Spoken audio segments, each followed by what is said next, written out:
Le Christ aux outrages et le retable L'Arbre de Jessé ont quitté Markolsheim pour le musée Unterlinden de Colmar fin août afin d'être restaurés. Au moment du décrochage des œuvres, Alicia, la conservatrice et restauratrice, a posé des papiers de protection pour conserver les œuvres. Donc avant toute manipulation, tout transport, ce qu'on a commencé à faire, c'est poser des petits papiers destinés à maintenir en place ces écailles. C'est une solution qui est complètement provisoire, qui n'était absolument pas destinée à durer. Et ensuite, ces panneaux sont partis en anoxie, c'est-à-dire c'est un processus de désinsectisation. Alors on n'était pas sûr qu'il y avait une infestation. Dans le doute, et sachant qu'après le panneau va intégrer une exposition où il y aura d'autres panneaux de bois qui sont eux sains, on n'a pas pris de risque et ça a été envoyé en désinsectisation. C'est un traitement qui est sans conséquence sur l'œuvre. Après cette anoxie, les panneaux sont retournés au musée Unterlinden, du coup, où la restauration a pu commencer, la restauration vraiment à proprement parler a pu commencer. Donc on s'est réattaqué à ces soulèvements en priorité, c'était vraiment c'est ce qu'il fallait faire en premier. On a retiré les petits papiers et on a recollé en fait les écailles de peinture qui se décollaient. Donc une fois que la couche picturale a été refixée, c'était plus aisé de manipuler l'œuvre et de lui faire subir des traitements. Donc on a pu procéder au nettoyage. Aujourd'hui, c'est dans l'extension du musée de Colmar au sous-sol des anciens bains municipaux qu'Alicia travaille sur les œuvres avec la méthode de restauration appelée bichonnage.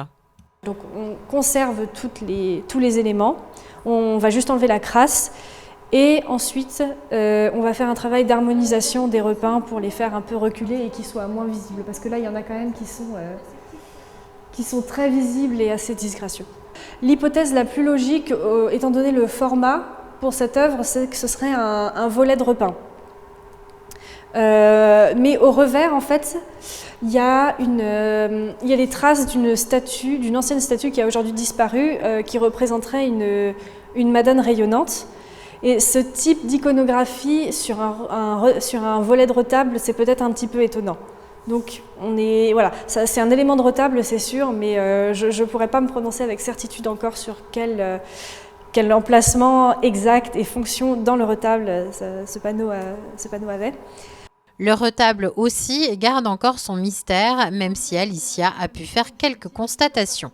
Ce qui relève réellement de la matière originale et ce qui relève des repeints, en tout cas c'est sûr qu'il a été extrêmement repris au cours des siècles. Il y a plusieurs phases. Là par exemple, c'est sûr que c'est un repeint. C'est dans une lacune, dans des anciennes lacunes et ça suit le fil du bois et c'est plus clair. Mais après, c'est plus difficile. Ça, par exemple, ce qui est un petit peu mat, ici, c'est un repeint aussi. Mais j'ai aussi l'impression que sur l'ensemble des fonds, il y a une sorte de jutage qui est appliqué.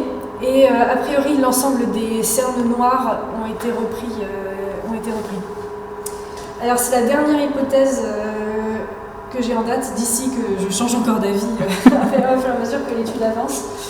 Mais pour l'instant, je me demande si ce qui n'est pas original, ce serait ce qu'on voit là sur l'enfant Jésus.